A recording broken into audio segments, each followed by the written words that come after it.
Assalamualaikum warahmatullahi wabarakatuh. Alhamdulillahirabbil alamin. Wassalatu wassalamu ala asyrafil anbiya'i wal mursalin wa ala alihi wa sahbihi ajma'in. Subhanaka la ilma lana illa ma 'allamtana innaka antal alimul hakim. Rabbi shrah li sadri wa yassir li amri wahlul 'uqdatam min lisani yafqahu qawli, amma ba'd. Tuan Imam, ahli datang kuasa, tuan-tuan muslimin muslimat yang dirahmati oleh Allah Subhanahu Wa Taala. Pertamanya kita panjatkan kesyukuran kita kepada Allah Subhanahu Wa Taala kerana dengan limpah rahmatnya Allah Subhanahu Wa Taala beri kita sama-sama peluang berada di dalam majlis ilmu kita pada malam ni. Dan saya kira ini kuliah pertama lah. Bukan kuliah pertama saya, bukan kuliah pertama masjid, kuliah pertama saya lah. Ke kuliah pertama di Pulau Pinang. Tak ada lagi. Ke di Malaysia tak ada lagi orang buat kuliah ni, baru lemah lagi ni. Raya tak habis lagi. Kata raya sebulan, puasa sebulan, raya sebulan juga. Tak apalah kuliahnya. Tahniah diucapkan pada ahli jawatan kuasa atas inisiatif untuk teruskan kuliah pengajian kita. Baik, kita masuk dalam kitab kita 40 hadis huru-hara kiamat. Masuk dalam bab yang berikutnya, bab ke-11, keadaan orang-orang yang sombong pada hari kiamat. An Amr bin Shu'aib an abihi an jaddihi anna an-nabiy sallallahu alaihi wasallam qala yuhsyarul mutakabbiruna yawmal qiyamati amthalu dzar fi suratin nas fi suwarin nas ya'luhum kullu syai'in minas sighari hatta yadkhulu sijnan fi jahannam yuqalu lahu bulas fata'luhum narul anyari yusqawna min tinatil khabal utaratin usarati ahli nar. Daripada Sayyidina Amr bin Shu'aib radhiyallahu anhu, daripada bapanya, daripada datuknya, Rasulullah sallallahu alaihi wasallam bersabda, orang yang sombong dikumpulkan pada hari kiamat seperti debu dalam bentuk manusia. Segala sesuatu yang kecil lebih tinggi daripada mereka.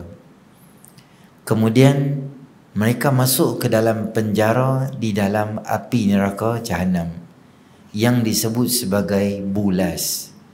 Mereka diselimuti oleh api yang panas dan diberi minum daripada tinul khabal, iaitu nanah dan perahan darah daripada penghuni neraka. Hadis riwayat Imam Ahmad. Baik, tuan-tuan muslimin rahmati oleh Allah, sebelum ni kita pernah jumpa beberapa hadis tentang hal ehwal beberapa orang di akhirat. Antaranya adalah orang yang berkasih sayang kat dunia, kat akhirat jadi apa? Orang yang khianat dekat dunia, kat akhirat jadi apa? Jadi pada malam ni kita nak tengok apa yang berlaku pada orang yang bersifat sombong di dunia, apa akan berlaku pada dia di hari akhirat. Nabi SAW memberi ta'rifan sombong pada kita. Itu disebut sebagai batarul haq wa ghamtun nas. Satu, dia membangkang kebenaran walaupun dia tahu benda tu betul, tapi dia bangkang benda tu. Yang kedua adalah ghamtun nas, bermakna dia suka pandang hina atau pandang rendah pada seseorang. Sombong ni tuan-tuan muslimin rahmati oleh Allah, salah satu daripada sifat mazmumah. Antara sebab utama iblis ini dikeluarkan daripada syurga, kata Allah Ta'ala, aba wastakbara wa kana minal kafirin. Dia enggan dan dia takabur. Sifat sombong ni adalah akhlak dan perangai yang ada pada syaitan. Siapa yang ada perangai atau sikap sombong ni, dia mewarisi sikap buruk yang ada pada syaitan. Dan inilah benda yang menyebabkan Allah marah sangat. Allah buang, keluarkan syaitan daripada syurga Allah Subhanahu Wa Taala kerana sikap dan sifat sombong yang ada pada diri dia. Dia kata ana khairum minhu khalaqtani min narin wa khalaqtahu min tin. Aku lebih baik daripada dia. Engkau ciptakan aku daripada api, sedangkan engkau ciptakan Adam daripada tanah. Tuan-tuan muslimin rahmati oleh Allah. Sikap sombong dan sifat sombong ni dia boleh jadi atas beberapa benda. Kadang-kadang sifat sombong ni boleh jadi sebab jawatan yang ada pada dia. Mungkin dia adalah depan nama dia tu ada Datuk ke, ada Datin ke, ada Tan Sri ke, ada apa-apalah jawatan yang ada pada dia, pangkat yang ada pada dia, boleh jadi dia sombong. Dan saya sendiri melihat ramai orang yang ada benda ni. Dulu di kawan yang kita macam biasa, tapi bila dia diberi jawatan, bila dia diberi satu amanah atau dia menerajui satu organisasi dan sebagainya, maka cara cakap dengan kita pun lain, cara balas WhatsApp pun lain, cara komunikasi dengan kita pun lain. Sebab jawatan tu kadang-kadang menyebabkan dia rasa sedikit sebanyak timbul dalam hati dia, aku tak sama dengan orang lain macam lain, aku macam lain, dia main lah. Mungkin disebabkan jawatan, mungkin disebabkan ilmu atau pelajaran yang ada pada dia, mungkin disebabkan harta yang ada pada dia, kemewahan yang ada pada dia. Ni banyak. Musim-musim raya ni kita boleh tengok keadaan seseorang apabila dia tak jaga, dia boleh ada sifat sombong di dalam diri dia. Bila contohnya apabila adik-beradik berkumpul, ipak, duai, adik-beradik, beras basmati apa semua ni bila ada kat rumah, maka kita nak tengok apa hal suasana dekat rumah tu. Bila dia bawa balik kampung tu dengan kereta hak lain sikit pada orang, anak-anak dia pun lain sikit pada orang, isteri pun lain sikit pada orang, dia rasa macam dia tak selesa duduk di rumah tu. Banyaklah isu-isu yang orang munculkan dalam beberapa ketika ni tentang balik kampung, pi sewa homestay ke, pi sewa hotel ke, pi mana-mana, dia pelbagai isu lah. Dia ada pro dengan con lah tuan-tuan. Boleh nak sewa, boleh, tak ada masalah. Sebab apa? Sebab mungkin anak-anak kita, anak perempuan ramai, kita adik-beradik ramai di situ. Dia rasa mungkin tak selesa, nak tidur malam, dia pergi lah homestay ke hotel itu. Boleh, tak ada masalah. Tapi janganlah jadikan hotel atau homestay itu tempat kita nak raya. Mai tu maksudnya tak ada unsur nak menolong kat rumah, tak ada unsur nak membantu mak di rumah, nak masak ke apa ke, tak ada. Dia mai tu betul-betul macam dia tetamu yang diundang lah. Mai sejam dua, lepas tu balik. Lepas tu mai pula esok, mai sejam dua balik. Tu tak kena lah. Sebab apa buat aku tu? Kena tanya dia. Kadang dia rasa rimai, tak sesuai nak duduk dengan orang. Dia rasa dia kemas lebih pada orang lain. Sifat ni dan sikap ni kena buang daripada diri kita. Luqman Al-Hakim pesan pada anak dia melalui firman Allah Ta'ala, a'udzubillahi minasyaitanirrajim, wala tusa'ir khaddaka linnas wala tamshi fil ardi maraha innallaha la yuhibbu kulla mukhtalin fakhur. Jangan kamu jalan dekat muka bumi ni dalam keadaan menyombong. Jangan palingkan muka kamu daripada manusia, dan jangan jalan dalam dunia ni dalam keadaan sombong. Kerana Allah Subhanahu wa taala tidak suka kepada sikap dan sifat sombong tu.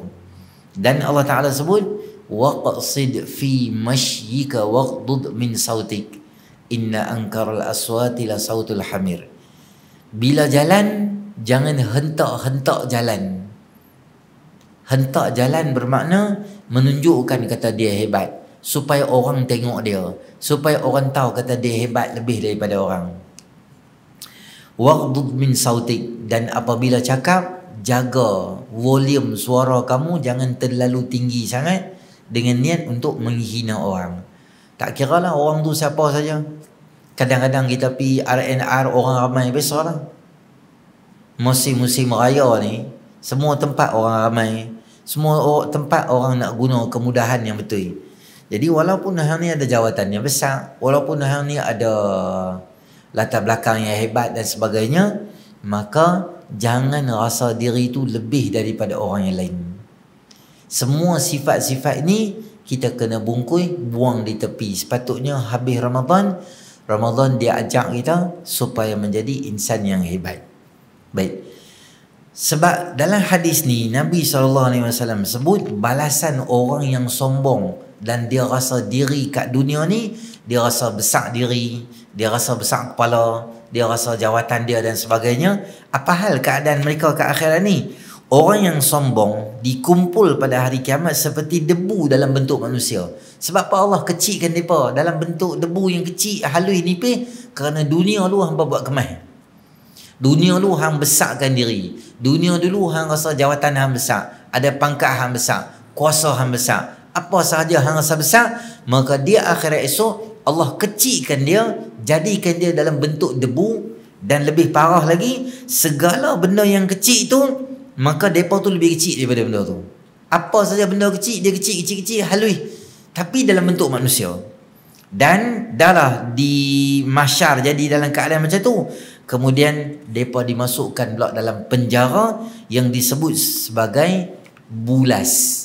Bulas ni nama salah satu penjara yang ada dalam neraka, yang Allah buat khas untuk orang yang sombong, untuk seksa mereka.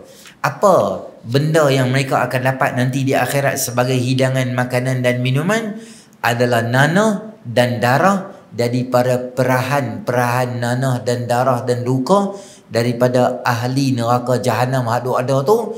Diambil darah mereka, diambil nanah mereka dan dimasukkan dalam mulut sebagai bahan minuman. Mau tak mau kena minum sebab terlalu dahaga. Kita sekarang duk tuan-tuan ni pun panas. Mana-mana pun panas, matahari bukan atas kepala. Ni di akhirat maknanya orang tu duduk dalam api. Dan disebut dalam hadis tu apa? Mereka diselimuti api yang panas. Makna selimut ni apa? Api tu dia tak bergerak, dia duduk pusing, duduk di kawasan tu macam oven, duduk dalam tu dengan panas. Dah lah panas, dah lah dahaga sangat, nak minum air, diberi minum. Sebab apa dia kena azab macam tu? Sebab di dunia dia rasa dia besar, dia rasa dia ada jawatan, ada kuasa, dia buat nayang ke orang, dia buat zalim ke orang, dia buat maksiat, dia buat dosa sebab jawatan yang dia ada. Sebab tu tuan-tuan muslimin rahmati oleh Allah, jangan sesekali apa sahaja benda yang ada pada kita ni mengaburi mata kita. Yang pemilik yang paling hebat adalah Allah Subhanahu Wa Taala. Kita hari ni kata kita hebat, kita tak hebat mana? Sebab apa? Yang pertama sekali, kita ni bila kita sakit baru kita tahu di mana nilai kita bila kita sakit. Marin boleh kita sembang kemas, tapi esok demam, duduk di hospital dalam keadaan tak boleh nak cakap, tercungap-cungap, maka orang tu dia tahu nilai dia tu di mana. Bila dia sakit. Bila dia sakit, bila dia ditimpa ujian, bila musibah mai pada dia. Kesemua tu adalah sebahagian daripada cara Allah ajak kita. Kemarin kita boleh sembang kemas, hari ni tak ada apa-apa kita di sisi Allah Subhanahu Wa Taala. Dan Allah cipta manusia ni dalam keadaan apa? Dha'ifa. Allah cipta manusia ni lemah. Tak ada apa yang kita nak sombong, sebab kita ni daripada atas sampai bawah sentiasa menanggung najis. Tek mata, di telinga ada tek telinga, di gigi ada tek gigi, 2 hari tak gosok tek gigi ada. Kat belakang tengkuk ada laki, bawah ketiak ada laki, dalam perut ada najis. Ada? Saya dan tuan-tuan semua ada. Semua ada usung najis 24 jam. Di pundi kencing ada tak ayak kencing? Ada. Itulah hakikatnya kita ni. Tak ada beza apa pun. Tapi dalam keadaan tu kita nak sombong, Allah Ta'ala sebut dalam Quran, wa khuliqal insanu dha'ifa, dan kami jadikan manusia ni lemah, serba-serbi lemah. Tidur lama tak boleh, duduk lama tak boleh, jalan lama tak boleh, berdiri lama tak larat, duduk atas kursi lama tak larat. Nak makan banyak pun tak boleh. Banyak mana? 3 pinggan boleh makan, 4 pinggan boleh makan. Lapar sangat nak makan ayam goreng KFC, berapa ketui boleh makan? Seketui, 2 ketui, 3 ketui. Tak lah, muak, muntah. Hang beli ayam, minum ayam banyak mana? 1.5 liter. Sasi besar tu boleh perhabis seorang. Okey, boleh buat main sebotol air, boleh perhabis? Tak boleh dah. Jadi, minum tak boleh banyak. Makan tak boleh banyak. Tidur lah. Boleh tidur apa lama? Boleh lah tidur sampai esok pagi pukul 10 lah tidur. Boleh sambung lagi, boleh sampai 3 petang. Jadi tak lah. Letih jadi tidur, jadi bengong gitu. Tak tidur tak boleh. Boleh kalau tak tidur sehari? Boleh lah kalau 2 hari. 3 hari jadi bengong. 3 hari tak tidur jadi pening kepala. Tu manusia letih mengantuk. Tu 2 benda tu tidur dan mengantuk ni tanda kata lemahnya manusia. 2 benda ni tak ada kat Allah. La ta'khudhuhu sinatun wala naum. Allah tak tidur dan Allah tak mengantuk dan Allah tak tidur. Kita ni tuan-tuan, hang champion terah mana pun, ada hari kita akan jadi letih. Dan bila letih kita akan mengantuk. Dan mengantuk kita kena tidur. Banyak saya tengok di pasaran, barang-barang yang dia jual sekarang ni boleh menyebabkan mengantuk jadi hilang. Mengantuk ni dia adalah satu tindakan refleks yang normal, yang biasa. Bila kita terlalu letih, dia kena tidur. Tapi ada minuman dalam pasaran yang hang bila makan minuman tu mengantuk hang jadi hilang. Minuman yang boleh menghilangkan mengantuk dan boleh asal dia kita kena tidur. Tapi tak, hang minum benda tu dia jadi tak payah tidur. Meminum benda tu dalam jumlah yang kerap dan selalu, benda tu boleh memberi kesan pada kesihatan. Sebab hang mengantuk, dia punya kaedah dia hang mesti tidur. Tidurlah setengah jam ke, 20 minit ke, 15 minit ke, ikut badan kita, dia tidur. Tapi hang melawan arus daripada satu manusia yang biasa, hang nak buat supaya tak mengantuk dan tak tidur, maka benda tu boleh menyebabkan jadi mudarat pada badan. Sebab tu manusia ni Allah cipta dia ada kelemahan. Kita ada mengantuk dan kita ada nama dia tidur. Kata ulama, ajibtu liman kharaja min majriyal bauli kaifa yatakabbar. Aku heran manusia yang keluar daripada saluran buang air kecil manusia, macam mana dia ada sifat sombong di dalam diri dia. Kita ni, saya dan tuan-tuan semua biasa keluar daripada mana? Satu saluran tu. Tang mana kita nak sombong? Dan akhirnya jadi bangkai. Akhirnya meninggal dunia jadi mayat. Busuk lah mayat. Busuk. Sebab apa? Kita makan macam-macam. Perut pecah jadi busuk. 3 hari mayat duduk dalam rumah, meninggal dunia, forensik mai kena tutup muka sebab terlalu busuk. Asal manusia ni adalah daripada mimma immahin, daripada air yang hina. Hina tak hina ayat mani ni? Hina. Siapa kata hina? Allah kata hina. Tuan-tuan bagi karipak basi kat ayam pun dia makan tu. Donat basi, nasi semalam hak dekat nak jahannam khalidin dah, bagi kat ayam dia makan. Tapi kalau setitik air mani jatuh dekat tanah, ayam pun tak layan. Orang main rumah kita bagi air oren, orang minum tak? Minum. Main raya kan. Jemput minum, tuang air oren dia pun minum. Tuang air araibina dia minum. Masa orang tengah makan nasi Arab seronok semua tu, kita buat dengan gelas air kala putih. Sikit je kita buat. Dia tanya, air apa ni? Aku tahun ni aku buat special sikit lah. Ni air mani bagi kat hang. Agak-agak dia minum tak? Dia terajang. Nasi Arab tu dia terajang. Dia tak mai dah rumah kita.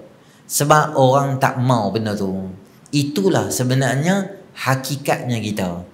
Maka orang yang sombong, sombong ni sifat siapa? Sifat Allah Subhanahu Wa Taala.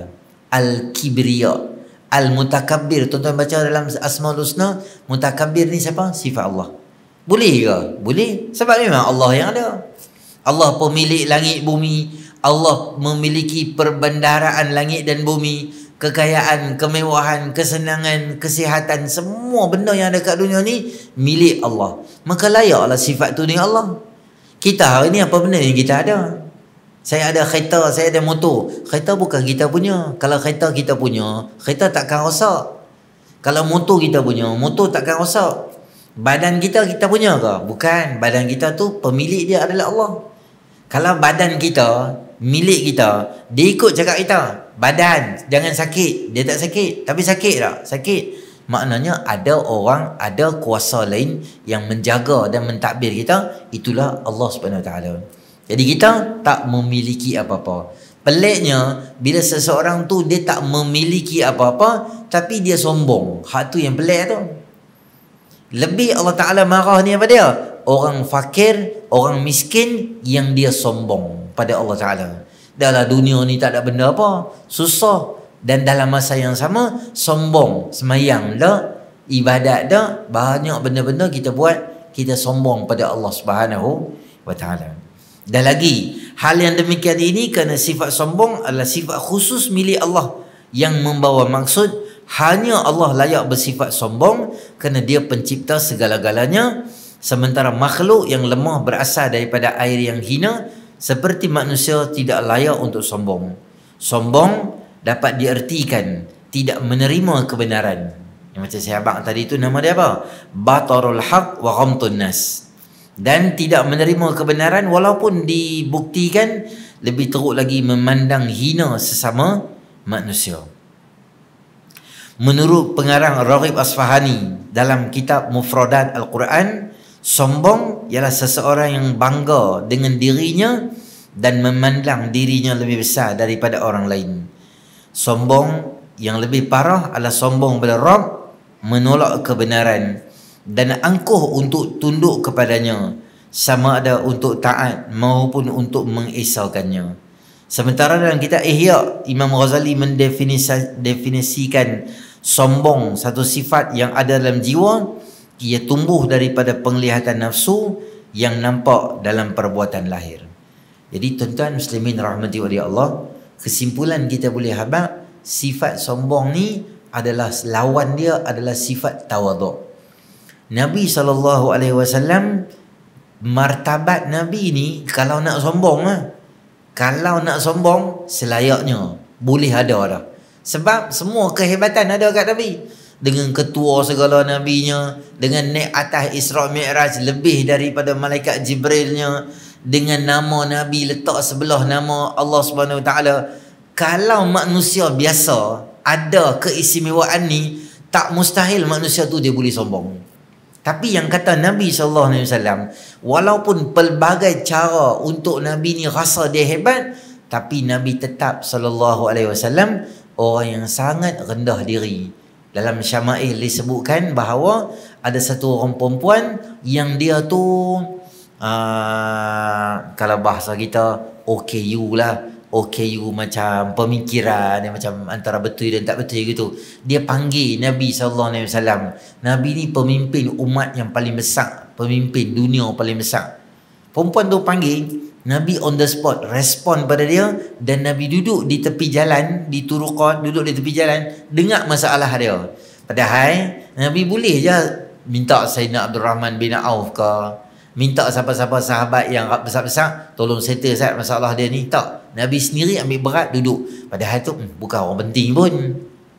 Nabi SAW buang sifat sombong. Kadang Nabi naik unta, ada hari Nabi naik kaldai, ada hari dia berjalan kaki. Orang jamu kat Nabi makan apa? Makan qadid. Tahu qadid? Daging yang dikeringkan dan ditabur garam. Orang panggil Nabi pergi makan. Okey, Nabi okey je, tak ada masalah apa. Ada hari orang panggil Nabi SAW pergi makan labu. Nabi okey, makan sup labu. Tak ada apa, makan sup dengan labu dengan cicah gitu ya. Kita kalau orang panggil tahlil pergi makan sup labu 18 tahun kutuk. Apa dia ni, tak ada kedekut tak mampu bagi makan sup labu, tak ada benda lain apa-apa.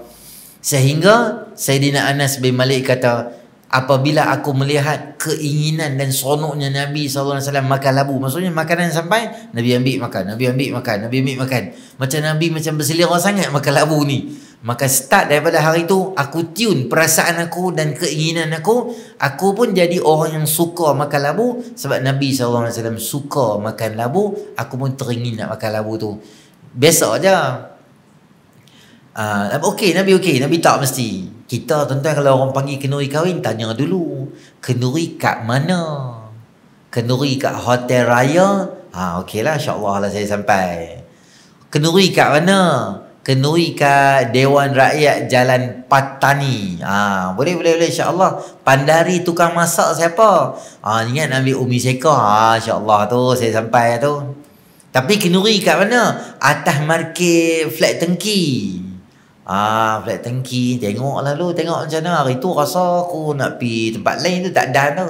Sebab tengok lokasi. Sebab bawah tu berlemuai dia rasa susah. Atas market, bawah flat kat rumah dia, parking tak ada, berlemuai susah gitu. Dia tengok dulu. Sebab dia rasa rimah nak pergi kenduri-kenduri yang tak best dan tak canggih gitu. Kalau kenduri tempat canggih, masak best-best, aku sampai ya. Kalau takat masak gitu, kita tak tahu kemampuan dia nak buat kenduri macam mana. Dia ada rezeki, dia buat tempat elok, alhamdulillah lah. Kadang tak ada rezeki besar-besar mana, biasa-biasa buat kenduri biasa-biasa gitu je. Tak pi. Pi rumah orang, makanan tak sedap, dia duduk canang atau cerok kat orang. Ada panggil gitu. Ni pi open the house kan. Saya nak bak lah tuan-tuan raya-raya ni. Bila kita pi rumah orang, pi raya kat rumah orang, yang pertama sekali, niat kita tu kena betul. Biarlah pi raya tu untuk menghubungkan silaturahim di kalangan masyarakat, adik-beradik dan sebagainya. Jangan pi tu nak pi tengok rumah dia, nak tengok baju raya dia tahun ni sama ke dengan baju raya tahun lepas. Baju raya tahun ni canggih ke? Aku hak bulan bintang sampai akhirat ni lebih canggih pada hang ke? Hang lebih canggih pada aku. Rumah hang raya ni dia lain tang mana? Ni perangai yang buruk yang ada dalam masyarakat. Pi nak hubung silaturahim, bukan pi nak tengok kelemahan atau kekurangan yang ada pada orang. Tonton pi dalam rumah orang ada ribuan benda. Nak masuk dalam rumah orang, ya ayyuhallazina amanu la tadkhulu buyutan ghaira buyutikum hatta tasta'nisu wa tusallimu ala ahliha. Wahai orang beriman, kalau hampa nak masuk rumah orang, siapa-siapa sahaja yang bukan rumah kamu, bagi salam, minta izin, baru masuk dalam rumah. Dalam hadis Nabi SAW sebut berapa kali bagi salam? 3 kali bagi salam. Andai sekiranya tiada sebarang sahutan atau respon pada tuan rumah, maka kita boleh beredar ke rumah yang lain. Kerana mungkin tuan rumah tak sedia untuk terima tetamu, atau seharian isteri dia tak sihat, sakit kepala dan sebagainya, dia pun tak mau. Maka jangan pusing kok dapur pula. Dah bagi salam kok pintu depan, pusing kok dapur pula. Assalamualaikum, Assalamualaikum, pusing kok dapur. Pintu pula tak tutup, dia tolak pula. Dia tolak pintu. Assalamualaikum, Assalamualaikum. Ada 18 kali dia bagi salam. Masuk sampai ke tandas tu, kawan tu duk basuh baju. Basuh baju takkan nak pakai jubah. Basuh baju lagu pakai baju lah. Nak mandi lepas tu, melompat kawan tu. Makcik ni masuk sampai ke dapur kawan tu. Jangan buat tu. Bagi salam, masuk dalam rumah, tunggu arahan di mana lokasi yang kita. Kadang-kadang ada kursi tuan rumah dia suka duduk di situ. Bapak dia tak sihat, bapak dia jenis duduk kursi malas tu, kursi hak goyang tu. Bapak dia pergi tanah, hang masuk-masuk dalam rumah, habis parking kat situ. Bapak dia keluar pada tanah, susah gitu. Carilah lokasi di rumah yang boleh menjaga mata kita daripada memandang mana-mana lokasi aurat dalam rumah. Kalau boleh, elakkan kawasan yang menghadap ke dapur. Kalau boleh, elakkan kawasan yang menghadap direct ke bilik. Kalau rumah kami kecil ustaz, rumah kami 42,000, 72,000, hang duduk mana pun itulah lokasi dia. Boleh apa-apa tirai ke di dapur, supaya isteri kita duk ulang alik di situ, tak ada lah orang nampak aurat dia. Yalah, bila nak buat kerja di dapur ni, kita angkatlah tangan. Buat kerja di dapur ni, nak masak dan yang tu yang ni apa semua tu, kadang duduk dalam bilik, itu waktu perempuan, anak-anak perempuan dia nak rehat dalam bilik tu, pastikan pintu bilik tutup. Bagi salam, tak boleh masuk lagi, tunggu tuan rumah. Kadang anak perempuan dia tidur kat hall, letih layan orang, bancuh ayak semua, bagi dia settle semua, dia duduk di mana lokasi keadaan tempat dia, kita duduk di situ. Dan bila kita duduk di tuan rumah ni tuan-tuan, saya selalu habaq, biarlah mata kita ni jangan kita jadi orang yang jahat mata, jahat mulut dan jahat telinga. Keluar pada rumah orang, bisulah, biar bisu mata kita, biar bisu mulut kita. Apa-apa benda yang kita tengok dalam rumah, jangan duk canang cerita dekat orang. Jangan duk canang cerita dekat semua benda kat orang. Rumah dia ni kipas tu tak lap, dinding dia kotor, dia ni isteri dia pemalas, suami dia balok liat, anak dia kerja lena. Jangan cerita kat orang, dia diam. Singki aku pergi basuh tangan, singki pinggan banyak. Hang tak tahu sebelum ni orang mai rumah punya ramai, aku tak larat nak layan dah. Hang antara tetamu yang mai. Hang mai nak basuh tangan tak apa, tapi dia diam sudahlah, satgi dia basuh lah. Dia pun tak larat, dia pun manusia kok. Ada hari dia letih, dia baru nak rest, dah hang mai, tak apalah, bagi dia masuk. Dia diam. Dapur dia macam mana, jangan cerita dekat orang. Dia diam sudah.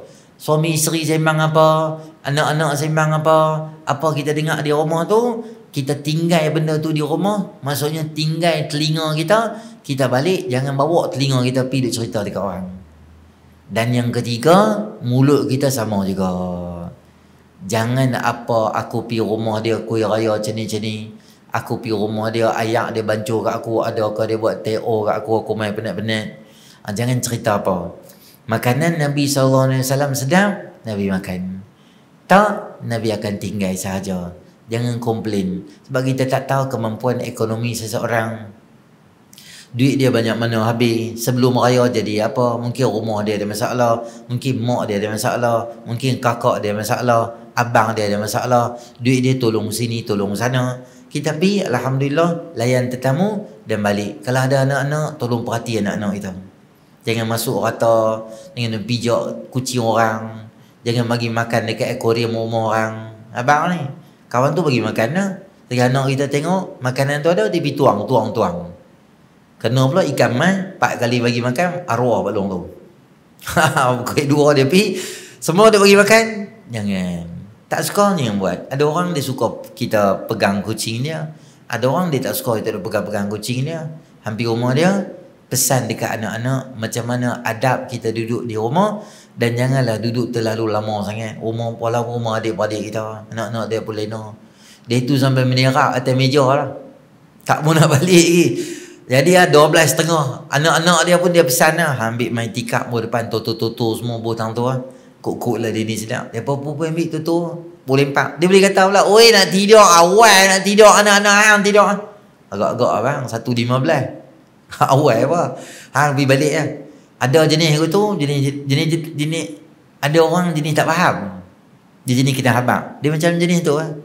Jenis pinjam kereta, pinjam motor tak berminyak.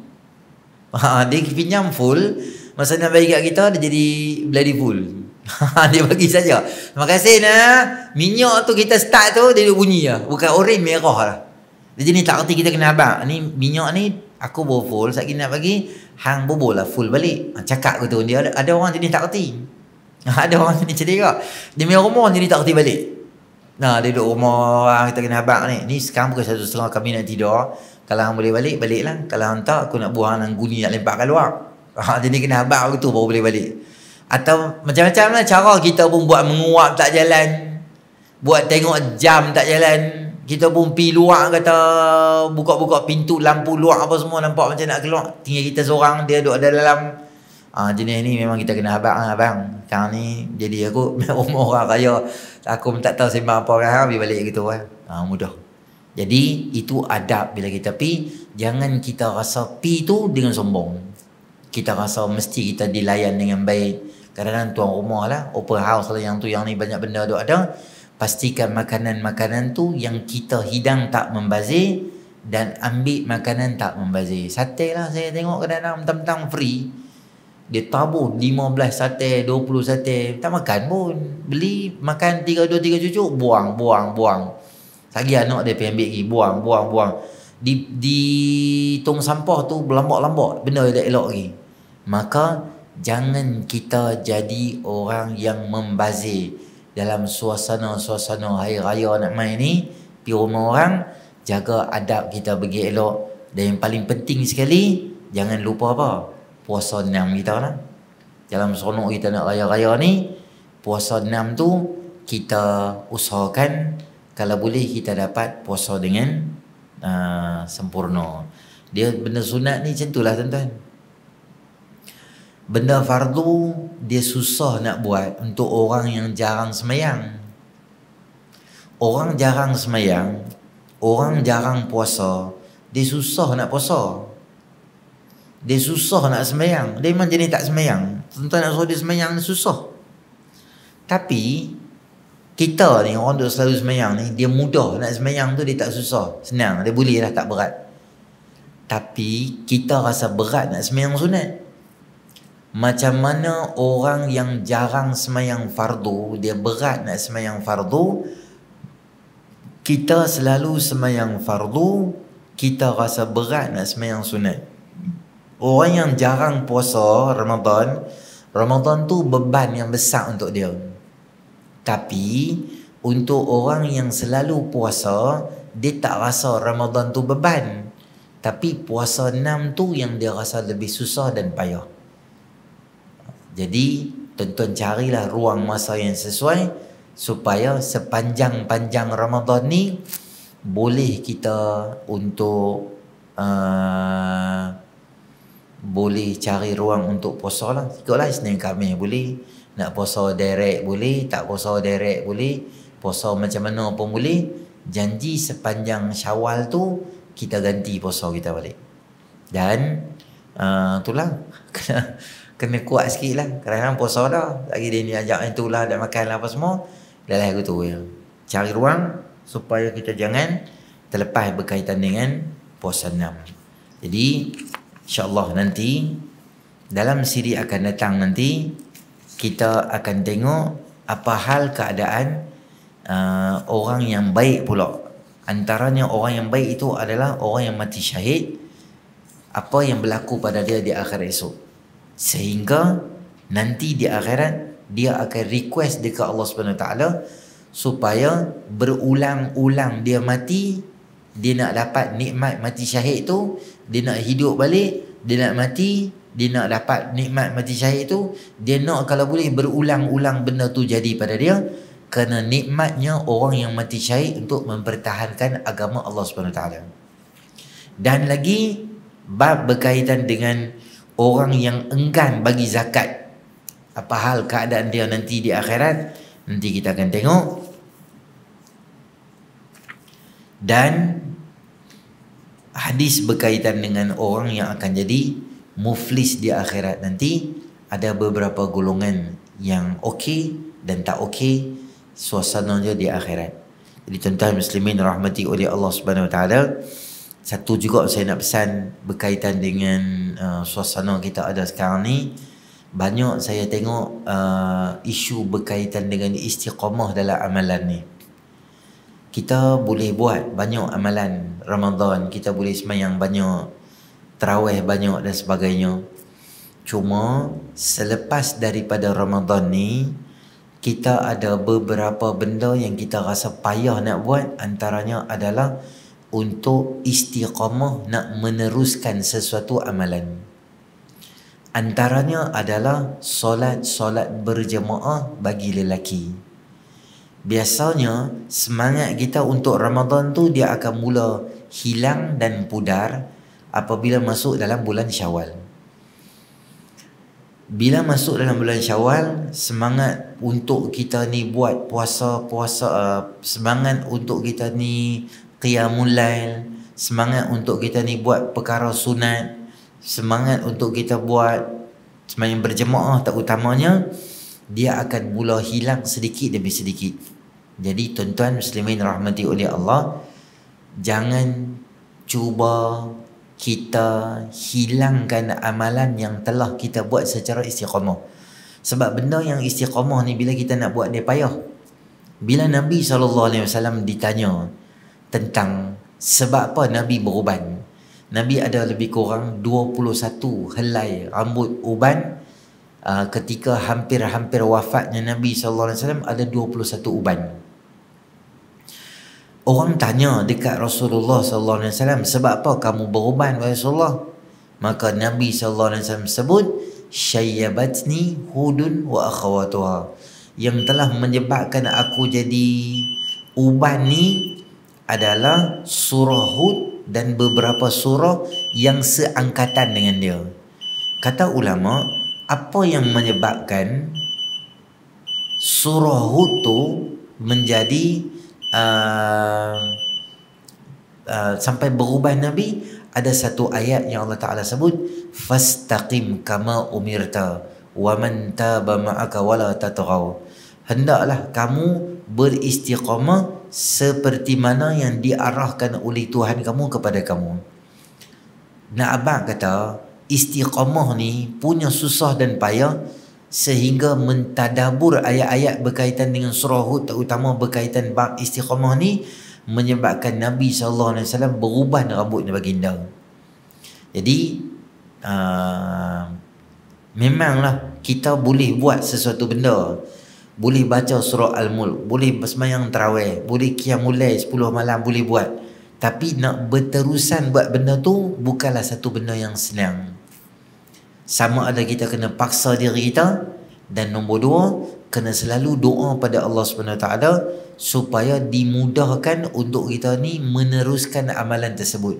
Sebab bukan senang kita nak bangkit pukul 5.30, pukul 5.15 tiap-tiap hari. Seminggu, 2 minggu yang awal itu mungkin kita rasa mengantuk, letih lepas subuh tu. Tapi dia main masuk hari 16, 17 tu, kita rasa biasa dah. Bangkit dan kita tak tidur tu, kita satu benda yang biasa, okey dah. Sebab kita duduk biasa bangun. Dan bila kita biak benda ni, maka dia akan hilang macam tu saja. Nanti pula dia akan main.